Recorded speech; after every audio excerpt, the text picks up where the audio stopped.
மனிதனோட ஆண்டவன் தான் மெயின். அந்த ஆண்டவனுடைய கோயிலுடைய கும்பாபிஷேகம் அனுப்பிச்சு வச்சேன். ஆனால் அவர் இல்லாத இடத்தை உடுக்க இழந்தவன் கை போல அங்கே இடுக்கன் களைவதாம் நட்பு என்று சொல்லுவது போல என்னுடைய அன்பு நண்பன் சிங்காரவேலு சினிமா எக்ஸ்பிரஸில் பணியாற்றிய என் அன்பு நண்பன் சிங்காரவேலும் டைமண்ட் பாபுவும் ஓடோடி ஓடி வந்து எனக்கு என்னுடைய பத்திரிகையாளர்களையும் மீடியா நண்பர்களையும் தொடர்பு கொள்வதற்கு உறுதுணையாக இருந்து இந்த படத்தை ரீரிலீஸ் பண்றேன்.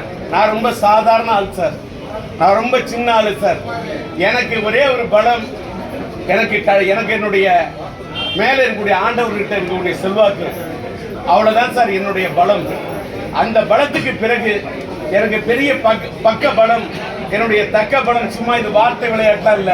இந்த மீடியா இங்க இருக்கக்கூடிய திசை பார்த்து என்னோட முதற்க நன்றியை தெரிவித்துக் கொள்கிறேன். இங்க இந்த மாதிரி கசமுசா சத்தம் இதை மீறி நான் இங்க பேசணுமா அப்படிங்கிறதுக்காக தான் நான் யோசிச்சேன்.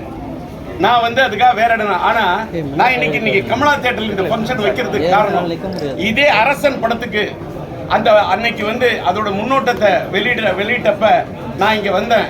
பயங்கரமான கிரௌடு, அந்த எஸ்டிஆர் ரசிகர்களுடைய சத்தம்.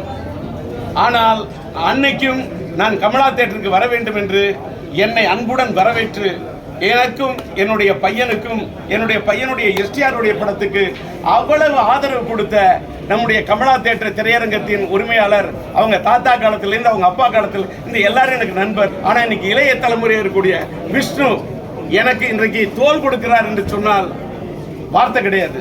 அவருக்கு என்னோட நன்றி. எஸ்டிஆருக்கு அவர் கடன் கொடுக்கலாம், அவர் எஸ்டிஆரை விரும்பலாம்.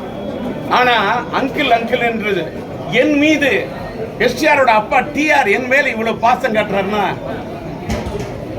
நான் இந்த தலைமுறையில் உள்ளவர்களிடமும் நான் ரீச் ஆயிருக்கிறேன்னா இதற்கு நான் நன்றி சொல்றேன் ஆண்டவன்ட்ட. ஏன்னா இந்த தலைமுறையில் இருக்கக்கூடிய கூல் சுரேஷ் கூட வந்திருக்காரு. இன்னைக்கு இந்த படத்தில் நடித்த என்னுடைய படத்தில் நான் வேற கதாநாயகியெல்லாம் நான் நடிக்கல சார். என் படத்தில் நடித்த நளின நாயகி நளினி தான் சார் வந்தாங்க. அவங்க தான் வந்தாங்க. எனக்கு நான் தான் ஒன் மேன் ஆர்மி நின்றுகிட்டு இருக்கேன். 38 நாள் கஷ்டப்பட்டு இந்த படத்தோட சவுண்டில் ஒரு புது நாவல்ட்டி பண்ணணும்னு டிஜிட்டலாக என்னென்ன பண்ண முடியுமோ அத்தனையும் பண்ணேன். கிட்டத்தட்ட படத்தோட அத்தனையும் பாட்டி ரீஒர்க் பண்ணேன். ரீ ரெக்கார்டிங் ஒவ்வொரு சீனையும் scene by scene shot by shot நான் ரீஒர்க் பண்ணேன். இதுக்கு என்ன பாராட்டு கிடைக்குது, மக்கள்கிட்ட போய் ரீச் ஆகுது, அதை டெஸ்ட் பண்ணுறதுக்காக படம் விட்டுருக்கேன். ஏன்னா என்கிட்ட நிறைய படங்கள் இருக்கு. என்னுடைய படம் மைதிலி என்னை காதல் ஒரு பெரிய கிளாசிக்கு, அதை ரிலீஸ் பண்ண சொன்னாங்க. அதுக்கு முன்னாடி உயிர் பண்ணதுக்கு காரணம் இது ஒரு டிப்பிக்கல் லவ் ஸ்டோரி. இன்னைக்கு 2K கிட்ஸுக்கு இது பிடிக்கிற மாதிரி இருக்கும். இன்னைக்கு காதலுக்கு ஆணவ கொலை செய்யக்கூடிய நாடு. உண்மையான காதல் இன்னைக்கு கஷ்டம்.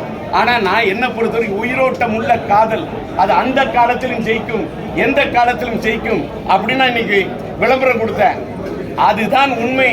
அது சும்மா விளம்பர யுக்தி இல்ல, அதுதான் உண்மை. அதுல என்னன்னு கேட்டாக்க அது மட்டுமல்ல, இந்த படத்துக்கு டிஜிட்டலா பண்ணப்ப 4K ரெசல்யூஷனுக்கு பிரசாத் லேப்ல தான் கொடுத்தேன். குவாலிட்டியில எந்த காம்ப்ரமைஸும் இல்லாம கிட்டத்தட்ட 4 தடவை கலெக்ஷன் பண்ணி இந்த படத்தை ப்ரொஜெக்ஷன் பார்த்துருக்கேன். இந்த பக்கா ப்ரொஜெக்ஷன் பார்த்த பிறகுதான் என்னுடைய மீடியா பீப்புளுக்கு நான் பிரசாத் லேப்லயே போட்டு காட்டுன்னு நினைச்சேன், முடியல. ஆனா இன்னைக்கு கமலா தியேட்டர்ல பார்க்கும்போது எனக்கு ஏகப்பட்ட திருப்தி. பையனை கூப்பிட்டு தம்பியை கூப்பிட்டு மனசார பாராட்டினேன். ஏன்னா என் பையனை பேசி என்ன அப்படி கூப்பிட்டு ஸ்க்ரீன்ல சொன்னேன், சவுண்டு சரௌண்ட் சவுண்ட்லாம் பியூட்டிஃபுல்லா இருக்கியா, 5.1 அப்படி ஃபீல் பண்றேன். அதே நேரத்தில் சென்டரில் இருக்கக்கூடிய அங்கதான் டயலாக் வருது, அங்கதான் கிக்கு வருது, அங்கதான் சென்டரில் என்ன இருக்கோ அதை மட்டும் நீ உள்ள போய் ஹாலில் உட்காந்து பார்த்துட்டு அதை கரெக்ட் பண்ணுன்னு சொல்லிட்டு போனேன். நான் திரும்பி பார்க்குறேன், கரெக்ஷன் பண்ணி பையன் வைக்கிறார். எதற்காக சொல்றேன்னா இன்னைக்கு ஏஐ காலம், சாட் ஜிபிடி காலம். நம்ம மேக்சிமம் எந்த அளவுக்கு கான்சென்ட்ரேஷன், தூங்கும் போது கூட நான் வீராசாமி படத்தில் ஒரு டயலாக் வச்சிருப்பேன், தூங்கும் போது கூட ஆட்டணும் காலு, இல்ல தூக்கி வச்சு ஊத்திடுவோம் பால். என்ன டண்டனக்கா அடிக்கிறது கூப்பிட்டு இருப்பான் டோலு. என்ன உலகம் என்பது அப்படிப்பட்டதுதான்.